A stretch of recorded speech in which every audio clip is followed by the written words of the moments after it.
This is a really famous classic episode. It's from last year. The amount of people in my career who have said to me, oh, you're so underrated. You know, like, I once had an agent say to me, you're one of the most underrated actors, and it makes me so mad. You're one of the most underrated actors in Hollywood. And I was like, well, dude, do something about it.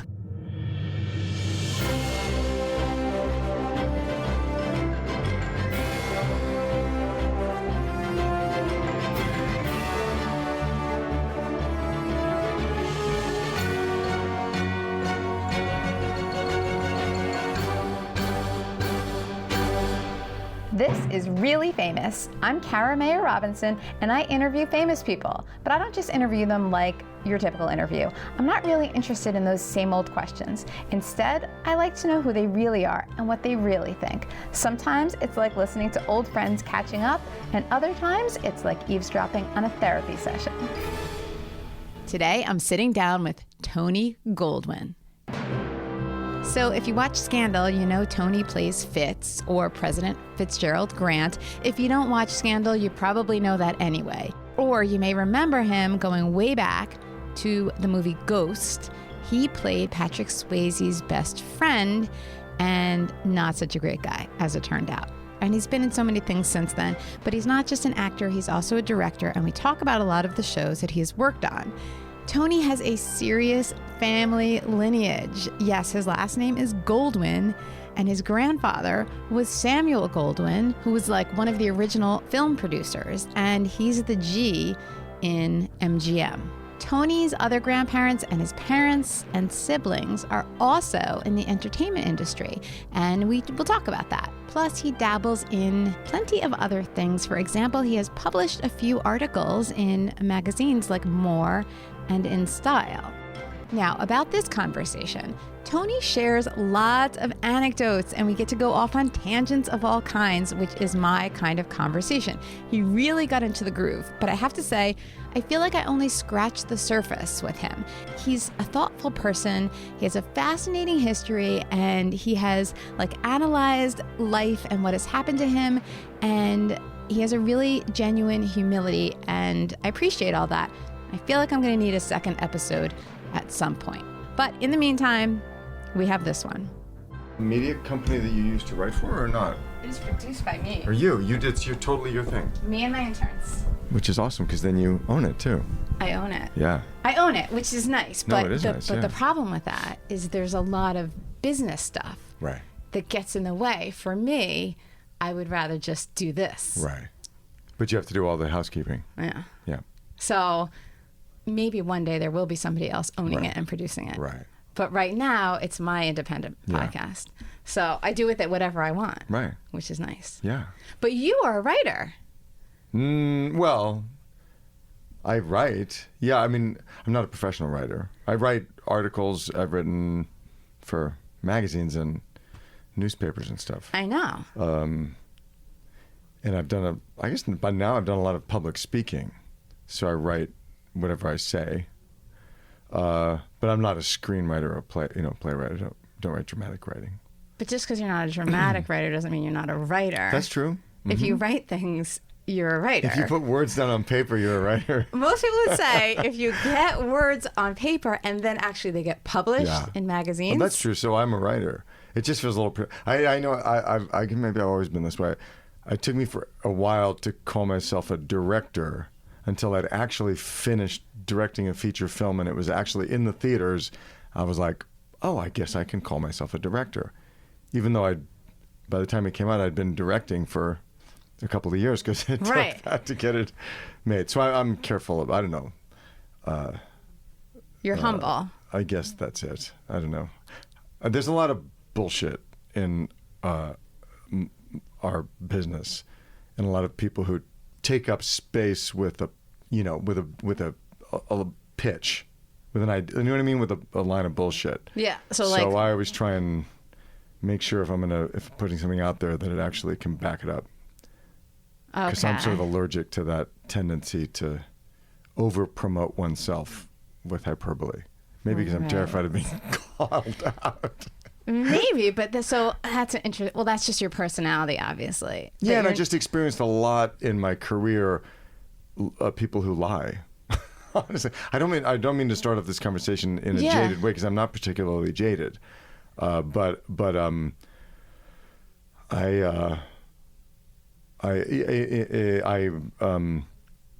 it also used to really bother me when people would just over promote themselves, and then I've actually been in business with a lot of people who say things that are not exactly true.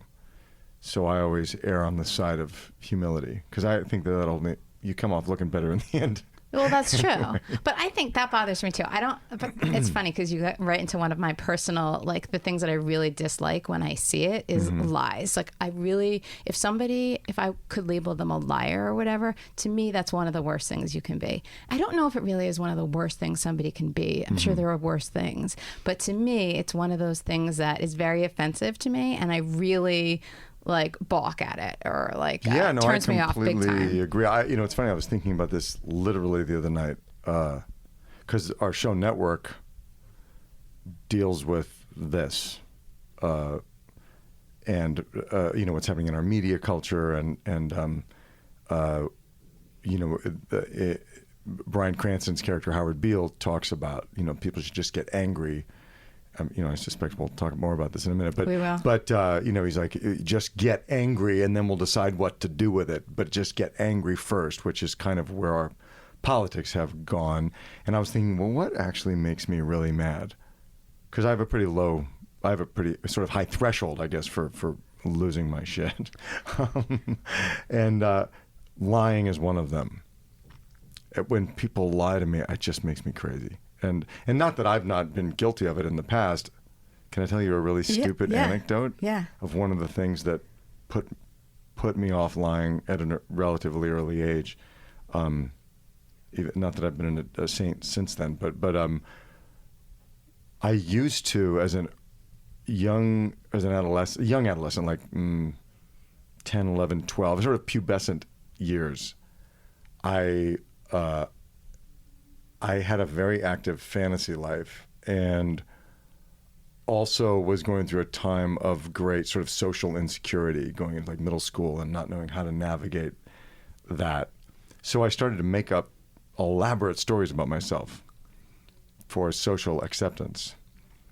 I mean, crazy elaborate stories about myself, about just different stuff that I was into, and the story started to intersect and interweave, and I had a whole kind of persona and story. Wait, I'm gonna need some specifics. That was completely not true. Okay, but well, one of them.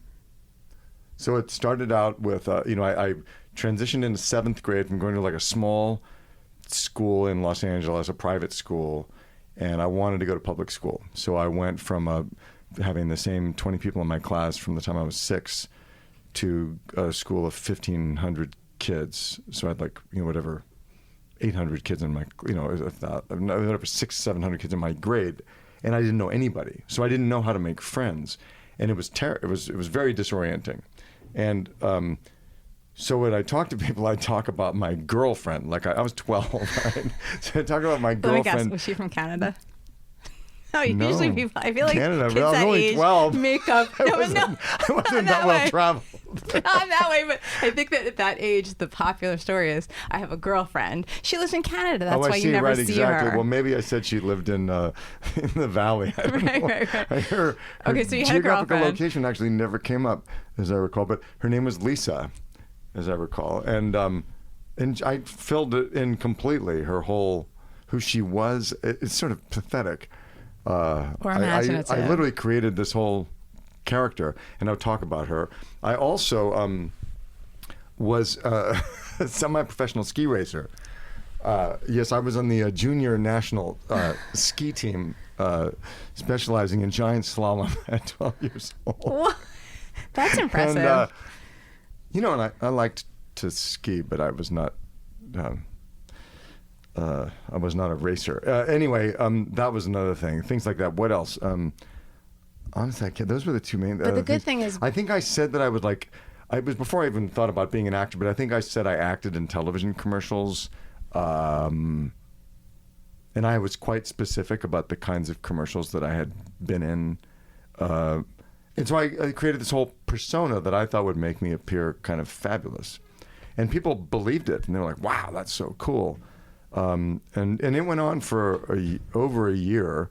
And I was at a summer camp. My father got it in his head to send me to this survivalist camp in Wyoming, run by these drunken cowboys, and they take young boys and they'd make you they'd get you up at 5 o'clock in the morning and send you out into the woods to work with chainsaws. I recall, I don't know why, 12, 13-year-old boys were given chainsaws with no training, but we were cutting down trees and chopping up lumber and stuff like that. That actually sounds like a good idea. Like, you're going to work before you have breakfast. That was the thing. And then they taught you survival skills. And at the end of it, you spent a week in the wilderness with no food, and you'd been taught supposedly all these skills of how to survive, and you were in a group of 6 or 7 boys, and you were given a gun, a rifle, and every boy had a bullet and a hunting knife, and no food. And so we were supposed to team up. Now they gave us live firearms with no training. with one bullet. With one bullet each. So each kid could try to kill something, and and you'd share it or deal with it, whatever. Right. So basically, we didn't eat for a week. Anyways, but we all became quite close. It was torture, and the guys probably sat drinking whiskey and laughing at us and collecting whatever cash they were paid for the tuition of this camp. But anyway, so my point is, this group of guys, I had with them told them all of my wild stories. And at the end of this thing, when we got back, they all sat me down and they were like, "We need to talk to you." I said, "What?" And they said, "We know everything you've said is bullshit." I said, what are you talking about? They go, you said this doesn't add up to that, and we know you're lying. And you're not a ski racer because so-and-so is on the junior national team, and he's never heard of you in the places you get. They called me out on all of my stuff. They just knew, and they did an intervention. And it was super intense. And I remember crying, and they said, "Why do you do, you're a good dude. Why are you doing this? You don't have to do this. We like you. Why do you make up this elaborate thing, man?" And it was so confronting to me that it kind of cured me of the impulse to to gild the lily or exaggerate my own importance or do anything. It was very intense, but it was an incredible gift that these guys gave me. Really, it was done kind of lovingly, and for 13-year-olds, the fact that they didn't just renounce me was amazing to me. I couldn't believe that they were so incredibly kind and mature in their the way that they laid it out for me. So anyway, that's a neither here nor there story, but isn't that crazy? Yeah, that is crazy. But also it's interesting because, first of all, it happened at such a young age. And the fact that they didn't renounce you and they weren't like, "Oh, this kid," and they just kind of threw you out to the street or something, that's really amazing. It was amazing. And so that probably also made you more confident in who you really are, I would think. Well, I guess I realized I had to start from scratch. And if I was going to be talking about something, it would be so much better if it was real. So I needed to start to build from there. As opposed to a lot of people have an impulse. They feel they need to appear more fabulous than they are because the way they are is not enough. And I was like, well, what about if you just do it? Right. You can say, "Here's what I'm doing." Yeah, and you don't even have to say it because you feel like, "Oh my God, that's awesome." Yeah. Or that doesn't interest me. But at least you don't have to, it's also less exhausting. Yeah. And so I kind of can smell it when someone's doing that. And I immediately am turned off. So you're lucky that you took care of that then, because in this business especially now, that would be basically what you were doing, what you'd be doing, or feel like you have to do if you didn't get it out of your system. Well, and in Hollywood and in showbiz in general, there are people who have whole careers doing that. Like smoke and mirrors almost. Yeah, and people get very far. And then they inevitably crash because you can only be a con man or woman to a point before people start to find out that you're full of it. Yeah. So plus, and then like people like you can sense it, you said. So like there are probably other people out there too, or in Hollywood who can sense it. Everybody knows. Everybody knows? Everybody knows, yeah. But it's a game that you have to play? I guess if you're a salesperson, if you're an agent, but look, even if you're an agent and you're selling a client, if that client can't deliver, you know, I don't know. I mean, those are professions where the really good people don't have to lie. There's not the percentage of people who are really first rate is rather small in my experience. Really? In terms of producers and agents who are really people who are selling a product. You know, producers got projects or this they're trying to raise money for, and they're hustling all the time. Yeah. To get you to believe in what they're going to present to you. You know what I mean? And anyway, this could take up the whole conversation. It could easily. See, but this is the nice thing about the podcast is you don't know what conversation you're going to get into because it's kind of like if you were just to like sit down and have coffee or something. Right. That's what would happen too. And it's the same in politics too. You know, like it's so tragic to me how often politicians lie and with what ease that they lie, and how rare it is and how special it is when people in public life are straight. Mm-hmm. You know, look, there are compromises that we all have to make and that they all have to make, but you know, for someone to maintain their integrity and tell the truth is very difficult and really admirable. So I think we're sort of in a cycle right now, which is so sad, that where the truth doesn't really matter. Mm-hmm. It's really what you can sell, and if you can just keep putting it out there, it somehow becomes true. Right. Okay. So that leads us right into. Oh God. Right. This obviously leads us right into network, which we'll talk about right now. But just one side thing before I forget about what you said also about your intricate stories that you made up. So it also says that you have a pretty good imagination, right? Mm-hmm. Yeah, maybe I ended up putting those skills to good use. Yeah, but I mean that does. Because I tell stories and I make up elaborate lives of the characters that I play, or if I'm directing, you know, like to create those kinds of characters. So yeah. That's I end up making a buck off it. Exactly. So you sublimated it in a very healthy way. Right. Do you give yourself backstories when you're acting? Yeah, you have to. You always do before you start. Very important. Yeah, I tend to do it. I tend to do it immediately, and then it evolves as I get to know a character better. Just talking about the actor process for a minute. It used to be I always loved doing it, creating biographies for characters, but it's a very tricky thing because I would get really into it, but then sometimes it would be an encumbrance to me because I had made all these decisions about a character that didn't necessarily have so much to do with the play or the movie that I was working on. So then I'd be doing it and going, yeah, but I decided that he was that in 1965 or whatever. But it conflicted. But it didn't help me at all. It kind of became this weight. So I had to learn how to be fluid in my, because you know when you're playing a character, it's constantly evolving, and it's like peeling an onion. You're always trying to discover the next layer. You never know. And frankly, I realize that's how life is. We think we know ourselves. We think we know where our life is going, and we're constantly surprised by ourselves, by our lives, about who we are and what we represent and what we're capable of, good or bad. You know, we always try and like have a policy. This is who I am. This is what I'm about. And those absolutes are the things that trip us up. So I found you have to sort of include that in your process. So now what I do is I more ask questions as I'm reading a script. I'm like, well, what about this? Well, could be this, and then I'll go on a riff about that to myself, allowing that to maybe not. Maybe that's going to be totally different. You know, so, but it then tends to, as you do it, it tends to give you a real foundation of, in your imagination, so that it's not a one-dimensional kind of, or two-dimensional thing that you're working on, if that makes sense. Yeah. So it does help up to a point. There's like a sweet spot almost of being able to use that before it weighs you down. Yeah, it just needs to stay fluid and changeable. Fluid. And yeah. Mm-hmm. Okay, so the play, Network. So I just saw it over the weekend. Saw it on Saturday night. It was amazing.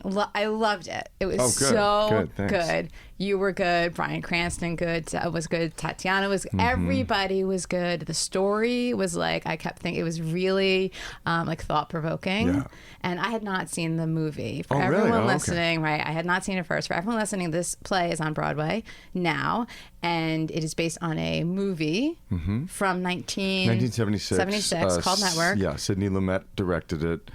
It starred William Holden, whose character I play, Faye Dunaway, whose character Tatiana Maslany plays, and Peter Finch, who Bryan Cranston plays his character. So, and it won multiple, and written, most importantly, by one of our greatest writers in theater, film, and television, Patty Chayefsky. So this is, and it's directed by this extraordinary European director named Ivo van Hove, who is really a visionary and has completely reinvented this piece to be both completely of today, even though it's set in 1975, but also very, very faithful to the script that Patty Chayefsky wrote. And it's quite different than the movie. Okay, so different than the movie. I wouldn't know about that, but I do know that it is so of today, even though it takes place in the 70s. So it's so interesting to watch this like metamorphosis going on like in front of your eyes of what happens to this anchor man and this network. Am I describing this properly? The basic idea of the story, which in 1976 was a satire, sort of a dystopian satire of where Patty Chayefsky saw our media culture going. Today we're living in the 70s. We're living it exactly as he imagined it. So it's about a guy called Howard Beale, who Bryan Cranston plays. Howard is sort of a grand old man of news. He's the anchor of a struggling network that's having some trouble transitioning into sort of the modern age of television. And I play the head of the news division, Max Schumacher. And I, at the beginning of the play, have been forced to fire my best friend, Howard Beale, because he's getting low ratings and he's kind of depressed, and his wife has recently died. He's just going through a really hard time, and he's being phased out for, the modern age. And in fact, the world of journalism and news as we knew it is completely changing because of money. We were of the sort of Edward R. Murrow, Walter Cronkite generation of newsmen, and we're becoming dinosaurs. And Coca-Cola and IBM and corporate America is really taking over and pressuring television. It's about getting ratings. So Howard goes on television, not to give too much away, and says he's going to commit suicide. Right, he says that on live TV. Live TV. He's like, next week I will be killing myself on television, and it creates a catastrophe in the network. But the ratings go through the roof, and these, the people that are the corporate heads realize they have a tiger by the tail, and they want more of it. And it really is about a man who starts to lose his mind, very, very publicly. And I'm trying to save him, and the network is trying to make a buck off of him. And it's sort of like the precursor of what reality television became, with Jerry Springer and Morton Downey Jr., and then now Fox News, and all of it. All of it, right? And really Donald Trump. What has landed with a celebrity in the White House. And how they really harness, knows how to manipulate the news media to his advantage, and to message and to spin stuff, that may or may not be true, and it kind of doesn't matter. Right, and manipulate people into a powerful force behind him, which is interesting. You see in the play too that even, I don't want to give it away, but it's so interesting to see all the different people get sucked into this new way of being on TV, which could be like Trump, it could be what, I don't want to keep going down the names. Yeah, I mean, it sort of started in the 90s with reality TV with Shock Jock. Yeah. So is I think interesting. Morton Yes. Downey Jr., if people remember, kind of to me was the first one who had a show like that, which was just throwing firebombs and and then Jerry Springer and Geraldo Rivera started doing it, who was a more legit journalist who then went on the fringes, and then on the conservative, he's very conservative, but Rush Limbaugh and what's his name, the other conservative radio host. Oh my God, I'm blanking on his name. But or so much of Fox News, what they did of really news as entertainment and to fire up, to fire people up, people's anger and outrage, to get more leverage and ratings, and ultimately tremendous power. So it was funny. I had just watched, I think 2 nights before. Do you know Talk Radio? It was a play. The Eric Bogosian play, yeah. Yeah. Mm-hmm. So I interviewed Eric on last Friday. Oh, yeah. So on Eric's Thursday awesome. night, he's awesome. On Thursday night, I watched Talk Radio. That's really good. The movie or the Alec Baldwin? Movie. Alec Baldwin. Yeah. And Eric was the lead. Oliver and it Stone was Oliver directed that Stone, film, right? yeah. So Eric had been nominated for a Pulitzer for the play, for writing it. And he was in the play as well, the first run. Yeah. And then Oliver Stone wanted to make a movie from it, so he did, or out of it. And so I was watching that movie the night before, and without giving too much away, there were so many parallels. It was so interesting. And that film was from the 80s. Yeah. And then here this is. And it's like both were so not only similar, but relevant today. So it's Eric's a genius. He really is. And now, okay, so you and Bryan Cranston also, you can see on stage, you seem to have a real chemistry. Oh, that's nice to hear. Yeah, for sure. Like you play old friends, not just colleagues, but friends. And I could sense that for sure on stage. You guys knew each other ahead of time, right? Yeah, Bryan and I met 21 years ago. We did a mini-series for HBO called From Earth to the Moon, which Tom Hanks and Ron Howard produced, and it was about the Apollo space program. And I played Neil Armstrong, and Bryan played Buzz Aldrin. And so one of the episodes was all about the Apollo 11 mission. So Bryan and I spent a lot of time together in a spaceship and became friends.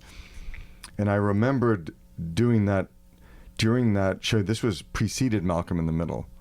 And the thing Bryan was best known for at that point, he'd had a whole career. He was in his, I think, early to mid 40s, and was, everyone thought he was a really good actor, but he's best known for playing the dentist in Seinfeld. Right. And he was hilarious in that. But Tim Watley, right? His career, Dr. Tim. But his career had not broken out. And as I got to know him, I remembered saying to myself, this guy's a genius, and no one knows it. Like, he is, if you get to know Bryan, he's one of the funniest people you'll ever meet. He just has this crazy, eccentric sense of humor, and he can do impressions of the weirdest people to have you on the floor laughing. And in anything I'd seen him in, I'd never seen that. Other than he was always really good, And he's quite a brilliant man too. And I part of me was like, oh my God, look at Bryan's 42, 44, and I just felt so frustrated. I thought, God, man, it's just this business is so crazy that someone can be this gifted, and then all of a sudden, a year or two later, he's in Malcolm in the Middle. Right, which still wasn't even. Yeah. I was like, yes, look at, because he's genius in that. Did you ever watch that? I mean, I have never seen Malcolm in the Middle, not even one scene. It's so good. Okay. It's for a younger audience, but he and Jane Kaczmarek play the parents of these kids, and he's this browbeaten husband, and he's hilariously funny. I mean, he just, the stuff he does in that, it's a really well written, clever show. I highly recommend it. Okay, I'm sure it's on Netflix or and he something. and Jane are both brilliant in it. Yeah, but if you watch it, a couple of episodes, what Bryan does is just amazing in it. So I was so happy for him, and his show was a big success, and I think ran for several years, and then Walter White comes around and transforms television as we know it. Seriously. And he becomes one of our greatest actors, so anyway, so I've just been so happy or... for him, and to see that happen for somebody who I just regard so highly and was so fond of, and he's also the dearest, most down to earth, kind human being. He and his wife Robin are both like that. So So anyway, it was all great, you know, Right. and then we saw each other over the years, and I was always just so happy for him, and then then this happened. So Okay, so it's back a on great the set. reunion. Mhm. So this is a good reunion, but like, so you were frustrated. Like, why is he 42 and so obviously amazing? Do you think that happens like a lot? Yeah. Why? Let me just say there are few people as gifted as Bryan Cranston, so it doesn't happen But a it's lot. but it's not a totally out there story that somebody No, as but there gifted are as Bryan. many people that I've known over the years. Look, actors need parts, and you know, it's the sucky thing about being an actor.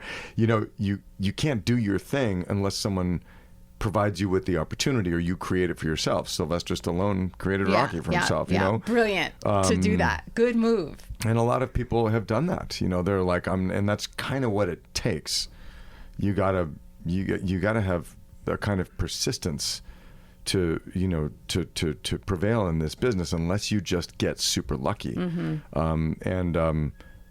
Look, and Bryan worked his butt off, and he was persistent, and you know, luck in many ways, as they say, is where opportunity meets preparation. So he was prepared, and the opportunity presented itself to him. You know, and over the years, also, what happens to someone like Bryan is you get. And I see this all the time. Everyone goes, "Yeah, he's great. He's great." You know, in the business, people are like, "Oh, you can count on Bryan. He's great." The amount of people in my career who have said to me, "You're so underrated." You know, like I once had an agent say to me, "You're one of the most underrated actors, and it makes me so mad. You're one of the most underrated actors in Hollywood." And I was like, "Well, dude, do something about it." It's good that you recognize it. You're the only person in the position. But I got depressed. I remember being in my early 30s, and I was in a movie, and he was like, "You know, it makes me so mad. You know, you're so good. You're just so under." And I was like, "Help!" Right. But after a while, you know, as an actor who I worked with early in my career once said, you know, cream tends to rise. Yeah. So the really wonderful actors, people start to know about it, but they need the opportunities. So and how do they get the opportunities? there then? are, you know, some they fight for them. Mostly that's it. I gotta say, Really? you just gotta keep fighting, because I also know many brilliant actors who don't have that skill of just putting themselves out there and scrapping for stuff, and they tend to not get the shots. It's unless they get lucky and someone just gives them the part, and they win an award, or they get celebrated, and that does happen. Yeah. But that's much harder, you know, and if that can break your heart, because you see, being an artist, you know, you really are so vulnerable, and you know, you got to develop a thick skin, and you get attacked and criticized and rejected constantly, and so we're by definition sensitive creatures. Yeah. So it's one of the things that's very hard about it, you know. I mean, there are painters.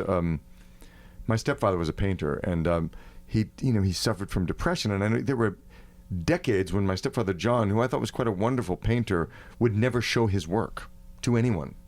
He was quite celebrated in his early career, and then he got freaked out and he refused to show anybody his work. He'd go to his studio and paint every day, but he wouldn't show his work, and he'd have like gallery owners going, "We want to come by and look," and he'd set up these studio visits with like Gagosian and major galleries, and then he'd cancel at the last minute because he couldn't bear the rejection. He couldn't bear to be judged and have his work judged by somebody else in a mercantile way, and as a result, I don't mean to be depressing, but he died in obscurity, you know. Yeah. And I was like, whoa. And I do know some, you know, actors tend to be show-offs, so it's maybe not as common for an actor, but it is, I do know people who don't have that muscle, and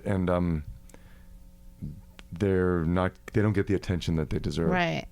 It's almost like we were talking about before, how like, not to bring myself into, but with the podcast, this is my thing, is talking and like getting to know people, but there are the business sides of it. Like, because it's my podcast, I have to think about those things. Right. It's the same thing with acting. Like, you're acting, you need other muscles to build as man, well. If anybody's listening to this who wants to get into this game, you have to be, as a friend of mine put it early on, you have to be the president of your own company, because it is a business. And while if you have not developed your creative skills, then you're nowhere. that gets to the bullshit thing we were talking about at the beginning. The hustle. If you got nothing to hustle, you're wasting your time hustling. But if you've put 95% of your attention on developing yourself as an artist, and you have something to say and you have something to offer, then that other 5%, you got to double down on it. Right. Because so you need both too. You really need both. You do need both. Or else you it's really going to be really tough. Yeah, and it's hard to develop those skills. It took me a very long time to understand that. It took me a long time. Did you almost quit? I didn't know. I never almost quit. I had multiple times where I thought it would never work out in my 20s, where I literally was in despair, thinking this is just never going to happen, or doubting whether I had the capability to do it. I got I got some the most valuable advice I've ever received at 19 years old. My brother-in-law was a very famous jazz musician, and it was at a moment I was in college and I was like desperate to be an actor and certain that that's what I wanted to do, but had no idea how to go about it or if I had the goods. And I was sort of complaining to Gary one day, and I was like, "How do you know?" And I don't know, and and he was like, "Look, when I was your age, I felt exactly the same as you." And he said, "And Tony, I was a kid from a small town in Indiana who was a child prodigy, but I had no idea if I could be a professional musician. And I came to New York, and I said to myself, if I commit to this thing that I'm so passionate about 100%, one of three things will happen. Or one of two things will happen. I don't know. We'll count after I say this. Either my path will be exactly what I imagine, and I'll become what I see, and I'll be successful at it, or it will lead me to something else that I have no idea about that I'm supposed to be doing. But I guess, or the third thing is it'll all go up in flames and it won't work. But I won't be the guy who at 40 or 50 years old looks back at his life and says, gee, maybe I could have if I'd only tried. Mm-hmm. He said, you don't want to be that guy. That's good advice. And I was like, oh my God, that's the greatest advice ever. So many times during my early career when I was rejected or I just couldn't get traction or, had months out of work where I thought it just is not happening, I was like, well, I made a commitment to this and I'm going to keep doing it 100%. Because I didn't know what else to do. But also, I made a commitment to do this. And until something else reveals itself, I'm just going to keep going. So that pulled me through. Uh-huh. And I've shared that advice with a lot of people because it still is the most valuable thing. But it's so interesting to think that, like, people who see you on Scandal, let's say, like, that you actually had that experience years ago where, like, you felt like you weren't even going to get a job. You would do an audition and you wouldn't get a job. Oh, my God, the number of people who told me, hang it up. Oh, really? Told you to hang it up? Many. Yeah. Oh, like God. Who? Jesus, so many.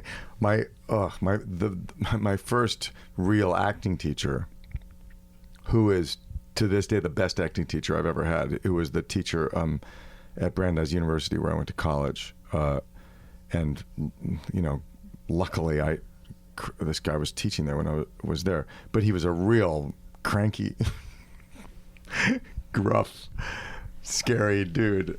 And when I got to Brandeis, I was in his acting class. I transferred there as a junior, filled with ambition to be an actor. Like, it was the same age as that year when I met Gary. I was 19 and like, I'm going to do this. And Brandeis had quite a serious theater department and it was a very good school academically. So I was like, okay, I'm going to go there. And I went there to try and, and I got into Ted's class and he just was not impressed with me at all.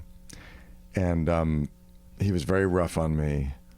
And, oh God, he said the meanest thing to me. So, and I did not get cast in anything there. Like in the first school I went to, Hamilton College, I got there and I immediately got the lead in the first play and I was like, oh, this is easy. Like, I did a lot there. It was this tiny school and I got to Brandeis and I auditioned for everything, got cast in nothing. And they literally, I felt like I was stinking up the room every time I went in. I was like, what is happening? And I went in Ted's class and I was terrified and he just was not. So I guess this ambition thing revealed itself to me because I was like, well, it's not happening here, so screw them. I'm going to get a job in Boston. I'm going to see what else I can do. So I went through the local papers for auditions and and I'd been there like 6 months into the school year, like the winter time, and I'd flopped. So I went and I saw that there was auditions for this thing called the Boston Shakespeare Company, which was a semi-professional Shakespeare company, which means it wasn't a union company, but there were adult actors, and they had a budget and they did full productions of classical works, and they were auditioning for Richard III, the Shakespeare play. So I went in, it's like, I'm going to go audition for this. So I went and auditioned, and I got cast as the Duke of Clarence, which is a really good part in Richard III. I couldn't believe I got cast. Okay, so I was beside myself with excitement. So I go to Ted, who was head of the theater department in addition to my acting teacher, and I said, Ted, I just wanted to let you know, I got this opportunity, and is it okay that I want to make sure it's okay that I do this? And he sits in his office, and he goes, well, that's great. I just hope you understand why they cast you. Oh boy. I was like, what? He's like, I just think you need, like, why they cast you in the part. And I was like, what? He said, well, your last name, Goldwyn. And for people that don't know, my grandfather was a famous movie producer. I have a famous last name, right? I'm from a Hollywood family. So he said, you got the part because your name's Goldwyn. And that's why they hired you. And I almost burst into tears. And I was like, I don't know. Well, if that's true, I still think it's a good opportunity for me, and I'm going to do it, because I'm going to just. And I was bright red, and he was like, no, you should. That's great. That's good. You should do it. That is so mean. It was so hurtful. That is so But rude. I was like, all right, well, maybe that's true, but that doesn't mean I want to be an actor any less. So I'm still going to try.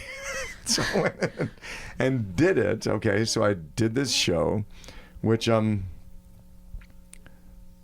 think the production was probably terrible. But I got to do, Why do you think? I just laugh because the Boston Shakespeare Company, the Boston Globe hated this theater company. So every show that we did, got just trashed in the paper. But that did not matter. I got to do it. It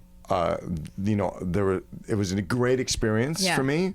One of my other castmates in that show is the great actor Courtney B. Vance.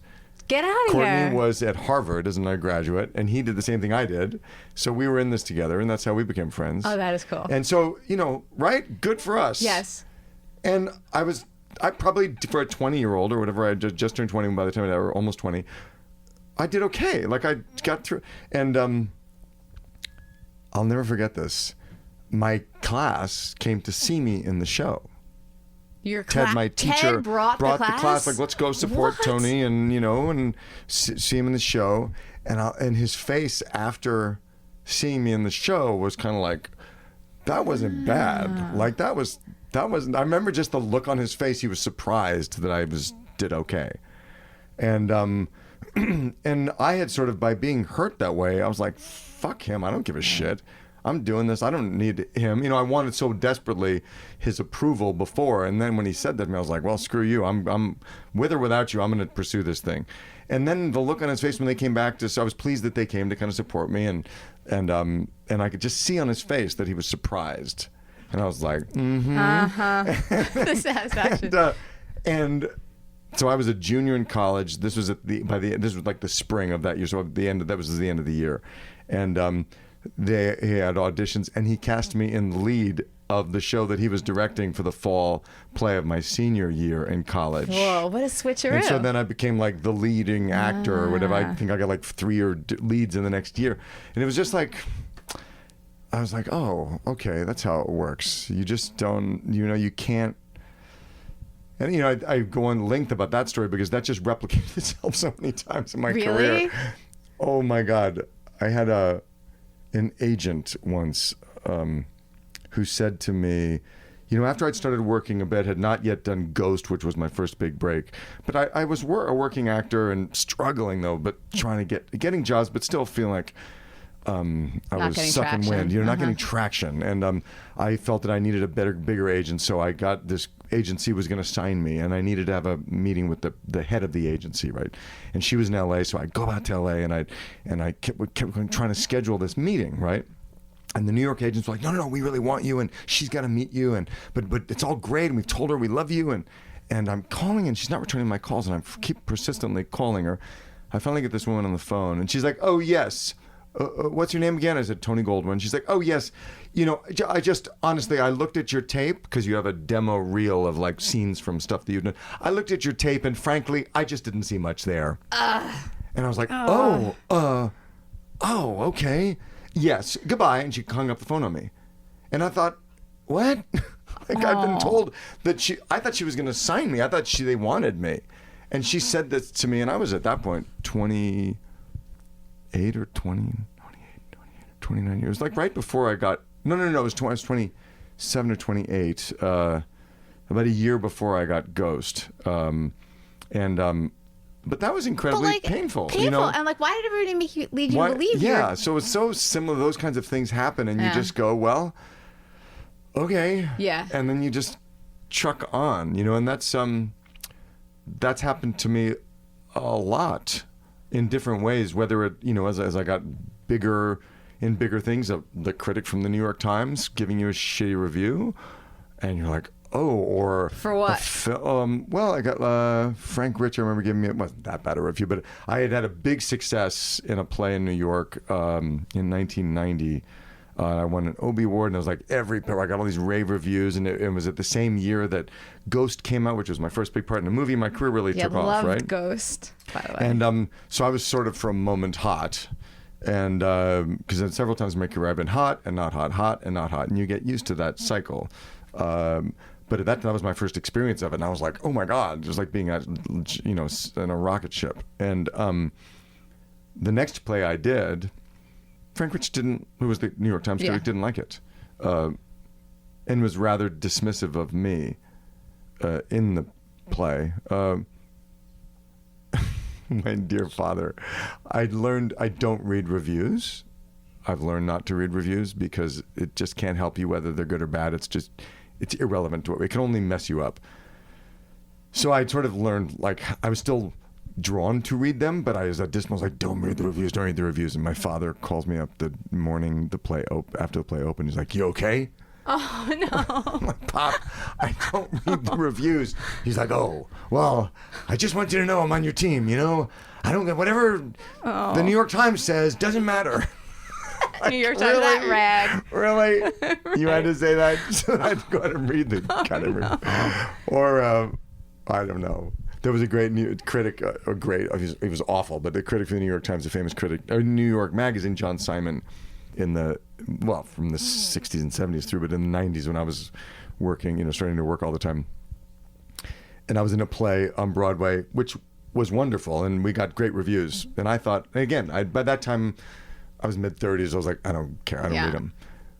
So, which is my policy now. But I had two friends come and see the show, and they were completely civilians, like they were in, finance or something. They're like, civilians, well, we loved it so much, and we're going to. But how do you feel about reviews? Like, I was like, well, I don't read them. And but like, what about when you get a bad one? And I was like, oh well, I just don't look at them, so I don't. They don't. But I mean, like the one in New York Magazine, what they said about you, like, how do you deal with that? I was like, well, I don't know. I didn't read it. So then, of course, I had to go and look at it. Too. So by that time, I had enough of a sense of humor to let it roll a little bit. And he just said I was miscast or something. It wasn't that bad. But anyway. But that could knock anybody. Like any of one of those examples could knock Network's anyone gonna out. Open this week, and I will not be reading the reviews because I also have read good reviews of myself, and then you're very aware of that. My best friend, who I is an actor and a writer, and I always have him come and look at my work when I'm in a play. And the one I referred to back in 1990, The Sum of Us, it was called. It was this beautiful Australian play that was, a big hit and stuff. And we got a great review in the New York Times, which I studied. Okay, so you studied it. Right. And this is before I learned my lesson. And he was like, Tony, your work's great, but you're playing the review. I was like, what?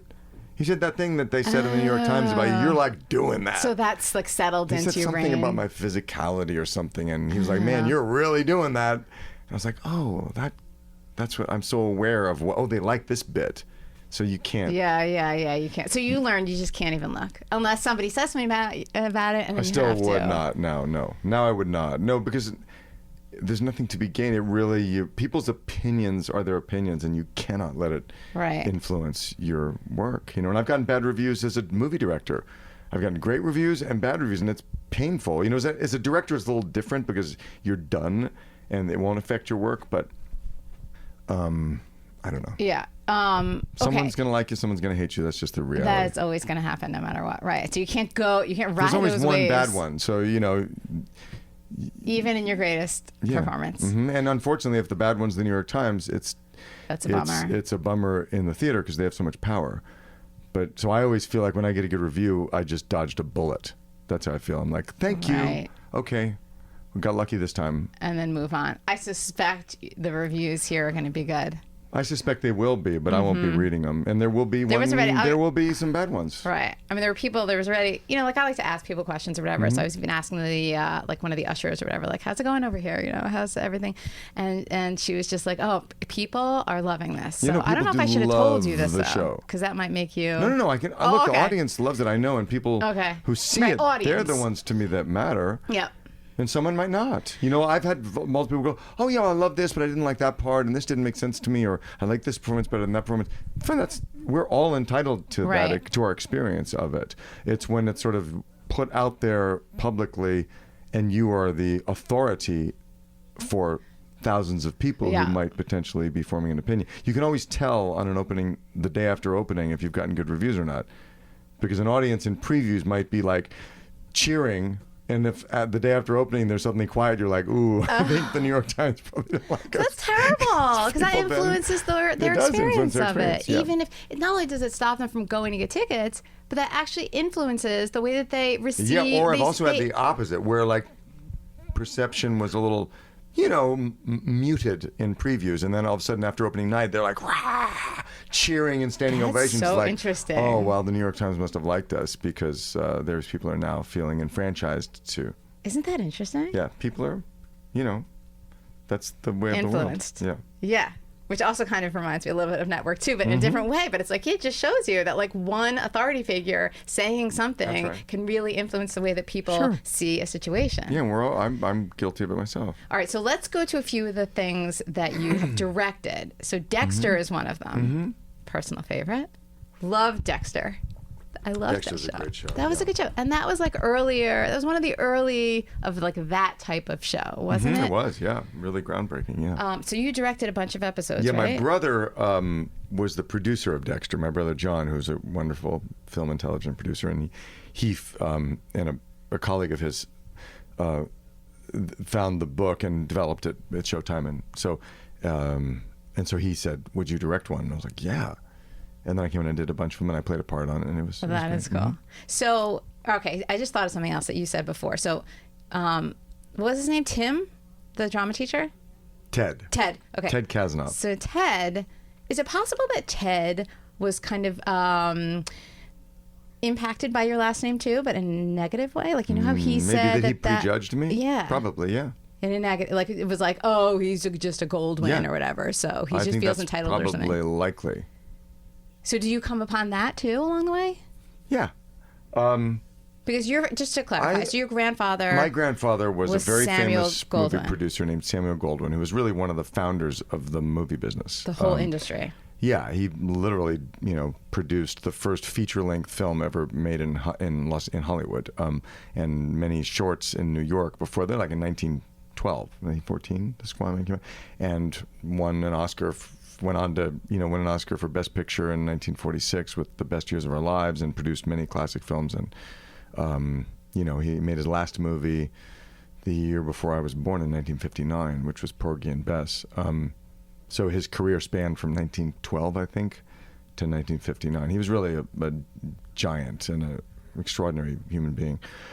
So anyway, yeah, that was my grandpa. And he started the company that became MGM, so his name, was always attached to that, even though he never was a part of MGM. He had his own, he was an independent producer, but... Okay. But yeah, but he's yeah. But you would think that it might be easier for you to get a gig or get respect because of it. It's both. It's both. But it's also a two-edged sword. Look, you get contact. The way my experience of it was, I think there were plenty of people that would judge me. I always knew that was kind of, after that thing had happened with Ted, I was like, you know what, that's their problem. It was more my personal hang-up that I had to decide for myself or prove to myself that I had the goods. Right. So it troubled me a lot until I was in my 30s, like till Ghost, and then after I'd done a few things where I really started to build a reputation of doing quality work myself. Then I was like, all right, I've earned my stripes. Up until then, I didn't want people thinking I'd gotten this because of my family, but I figured they probably thought that. Right. You know, well, now you can't I realize win either it doesn't anyway, matter. no matter what. You know, it really doesn't matter. And what I discovered, I felt honestly in my 20s, it felt like more of an obstacle because people prejudged me, or they were like, It was hard for people to take you seriously because they're like, oh, you're a Hollywood kid. You know, once I'd made my bones a bit, it became an advantage because particularly when I had multiple different successes and became a director, people were like, wow, that's so cool. You're like part of a legacy. Like, isn't that so interesting? And then it's become, so for the past 20 years or whatever, for me, it's been a beautiful thing to be a part of. Yeah. And I feel very privileged. My brothers are both, and two of my three brothers, I have two other sisters as well, but two of my brothers are in the business, it's something we share. Our kids are forming a fourth generation. What are your kids doing? In the business. You have two daughters, older right? daughter's a writer and is a television writer and wrote her, she wrote until recently on the show Supergirl was her first job, which was a hit, and she's doing other things. And my younger daughter's just starting out as an actress. My niece, my brother John's daughter, is a writer and performer. She wrote on the show Smilf.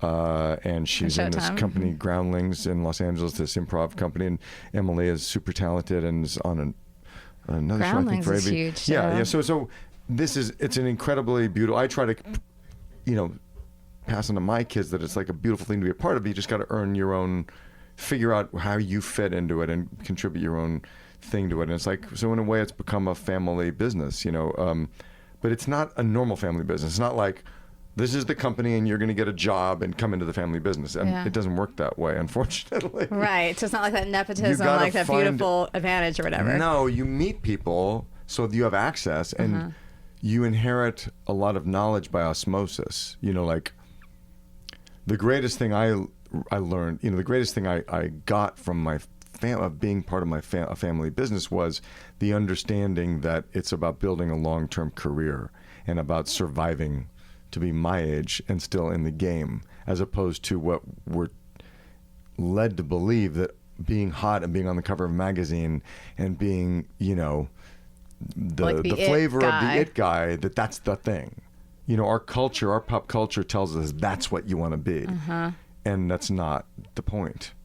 Right. Because some people are that and they flame out in 5 minutes. And some people have very long sustained career where they build a body of work, even if though they might have been the it guy at various points or not in their career. The point is to build a foundation and something that you just can constantly build on, so that, I'd like to die on my feet, doing what I like to do. Well, it looks like you're totally on track to do that now. I mean, it's been years. You've done a million things now. Good, solid things in all different areas. Well, of course, some it I'm has to be. super proud of, some not. Some I'm like, right, you saw that? How did you find that? Someone came up to me about a movie that I made. Oh my God, the worst. So I've made some real pieces of crap because I had to make a living, and or I thought something might be good and it turned to be a disaster, and those are the things that do not go away, and you're like, oh my God. And other things that somebody's going to want to look something up now. I don't want them to. They can go through my IMDb and go, what is that? Right. But, that may be it. But other things that I'm super proud of that I thought were brilliant and didn't get a shot. Like a film I did that I thought was such a beautiful movie called The Substance of Fire, that was based on a wonderful John Robin Bates play. That it did fine, but I feel like should have gotten more exposure than it did. Many of those. Okay. A beautiful film called An American Rhapsody that I did with Scarlett Johansson and Nastasia Kinski 20 years ago. Not quite 20 years ago, but that was beautiful. lots of small films that I've done that just haven't, you know. Yeah, it's almost like the Bryan Cranston thing, like you were saying before. Yeah. Like they're great and they're amazing, but they don't necessarily get pulled into the stratosphere. Yeah, or they don't find an audience, or it's not their moment, or whatever. But it doesn't mean that they're not good. Yeah.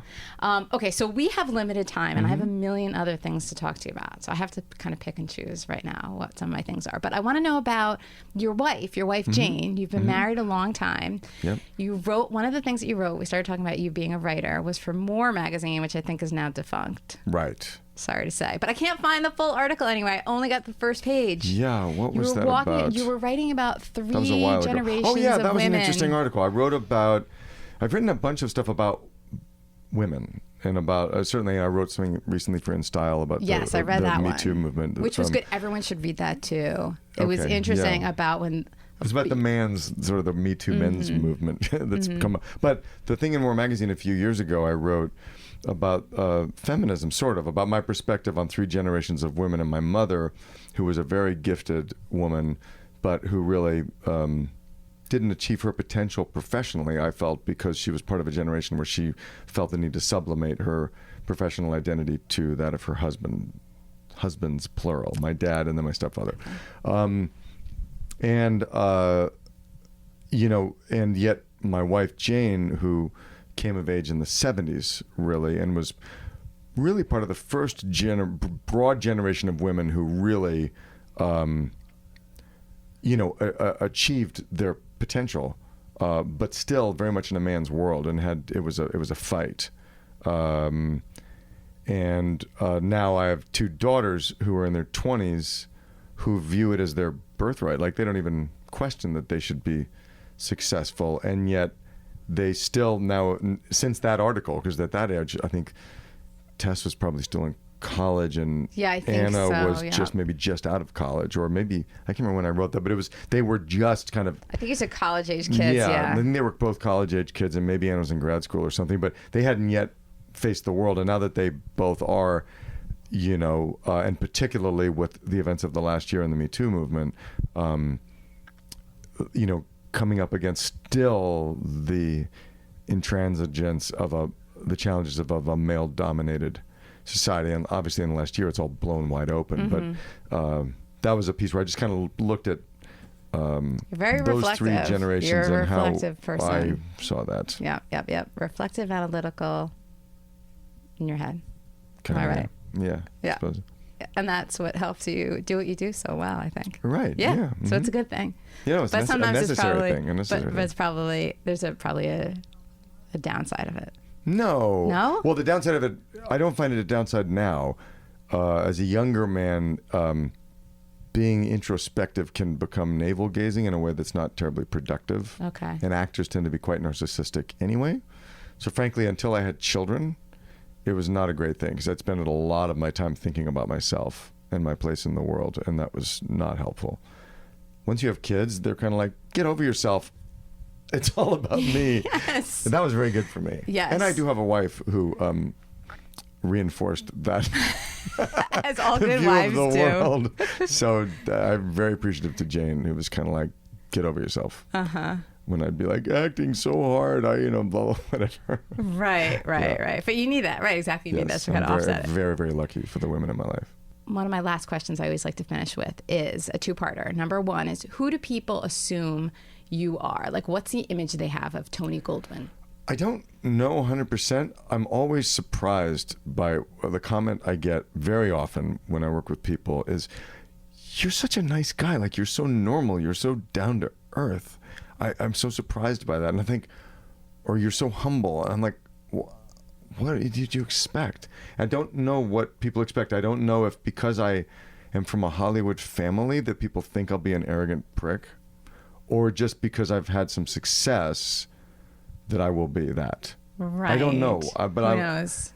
So I don't know. But people seem to have this like reaction to me of like surprise that I'm like a decent human being. Right. Or maybe it could be because you've had success. But no, I don't think that would really. I don't know. Maybe it's a combination of both. Yeah. Or like maybe they see you from Ghost or something. Famous or maybe that's it too, that I played villainous characters, so they expect me to be a scumbag. I don't know. Which clearly you aren't. Honestly, I'm not. I mean, not that I'm, we're none of us perfect, but yeah. So who are you in reality? I'm still figuring that out. Good answer. I'll get back to you on my deathbed. You think you'll have it figured out by then? Well, that's just all I got by that point. I'll have full information.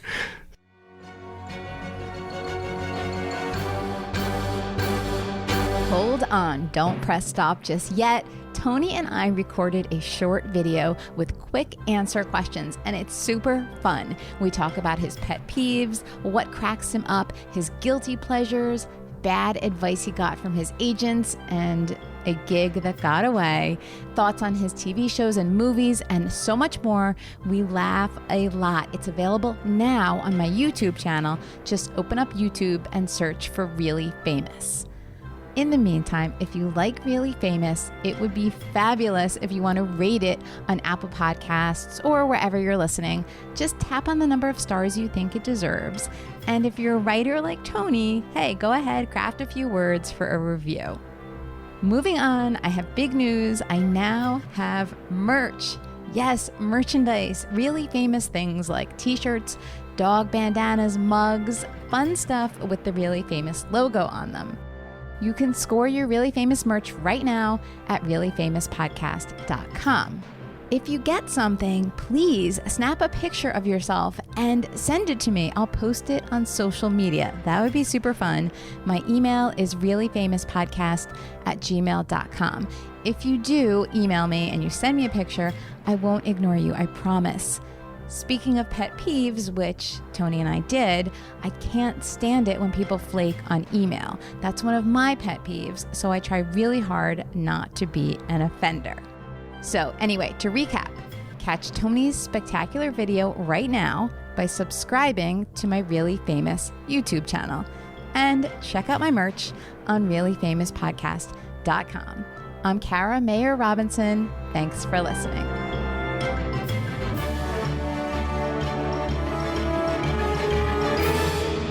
We talked about this in the full podcast, which you can listen to right now, and you should because it's really cool. We had a great conversation. You should go listen to the podcast. On any podcast app. Any podcast app. Okay. What crack? Listen to Kara. You can't see her, but listen to her. What she says is very true. That's right.